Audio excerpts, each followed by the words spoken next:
आज की नाही आपण एका सशाची आणि कासवाची गोष्ट ऐकणार आहोत.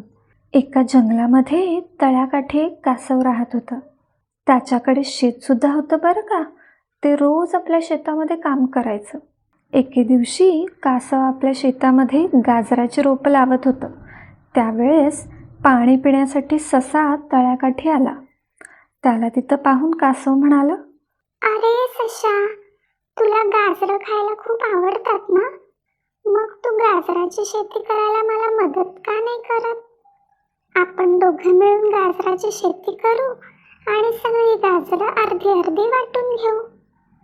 हे ऐकून ससा लगेच तयार झाला. मग त्यांनी लगेचच कामाला सुरुवात केली. दोघांनी मिळून शेतात बिया पेरल्या. त्यांना वेळेवर पाणी दिलं. रोपांची अगदी छान काळजी घेतली.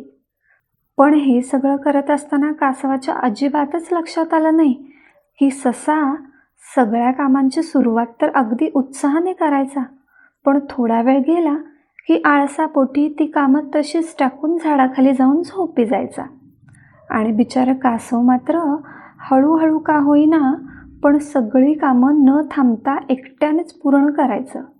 थोड्याच दिवसात गाजराचं पीक उगवलं आणि दोघांनी मिळून लाल लाल गाजरांची कापणी केली. आणि ससा कासवाला म्हणाला, कापणी करताना तू खूप मेहनत केलीस, म्हणून तू थोडा वेळ आराम कर. तोपर्यंत मी गाजरांची वाटणी करतो. ठीक आहे, असं म्हणून कासव तिथून निघून गेलं. सशाने त्या गाजरांचे 2 ढीग केले, एक लहान आणि एक मोठा. पण चालाखीने लहान ढिगात सगळी चांगली गाजरं ठेवली आणि मोठ्या ढिगात जास्त करून सगळी खराब गाजरं ठेवली.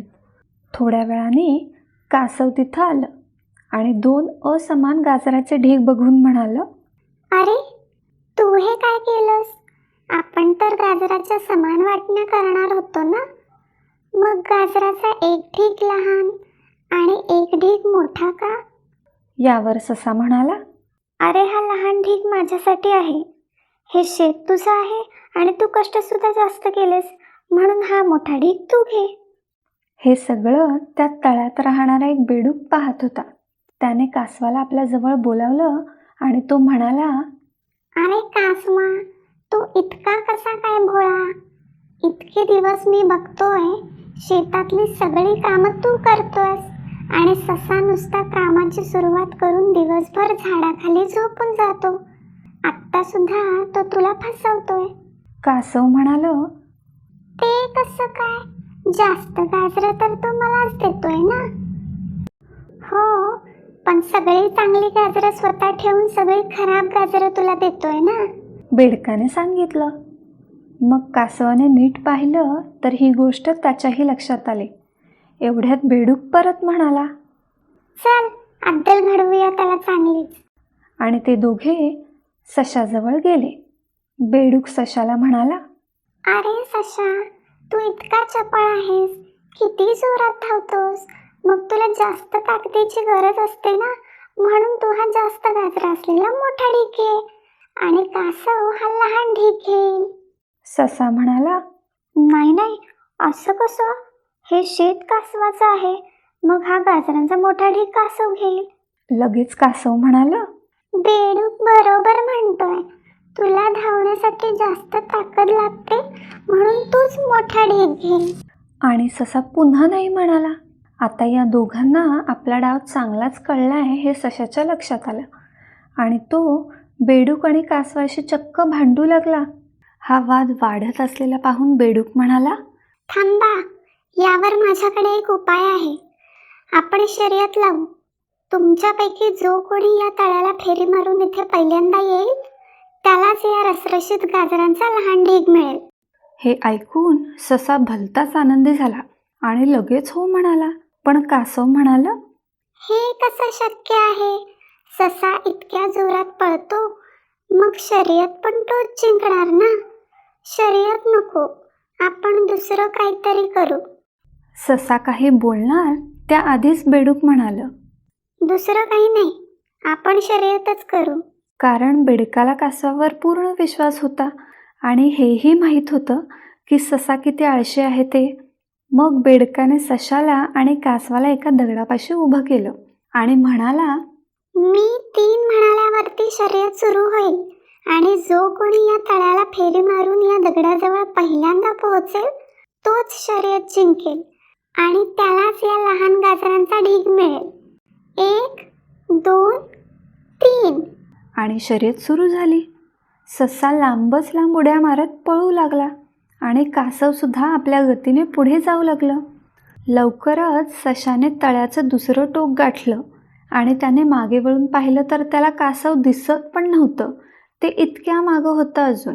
मग सशाने विचार केला, हे कासव तर अजून खूप मागे आहे, जरा वेळ इथं थांबूया. असं म्हणून तो एका झाडाच्या सावलीला थांबला आणि नेहमीप्रमाणे त्याला पेंग आली आणि तो तिथेच झोपी गेला.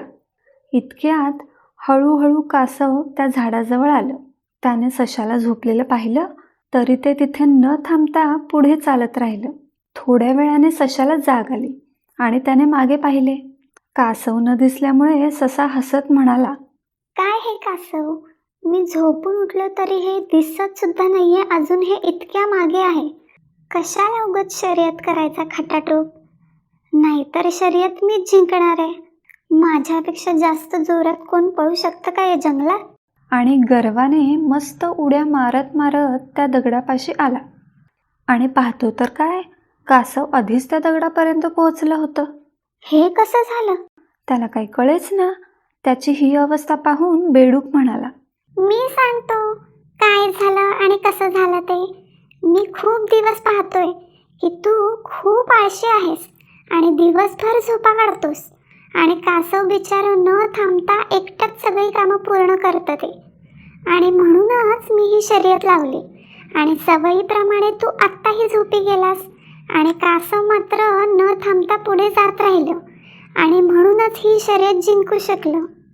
सशाला आपली चूक कळली आणि त्याने कासवाची माफी मागितली आणि कासवानेही त्याला मोठ्या मनाने माफ केलं बरं का. आणि आधी ठरल्याप्रमाणे सशाला अर्धी गाजरं दिलीत. यावर बेडूकही हसत म्हणाला, आता तरी कळलं का की आळशीपणा सोडून जो सतत मेहनत करतो त्यालाच चांगलं फळ मिळतं आणि लाल लाल गाजरं देखील.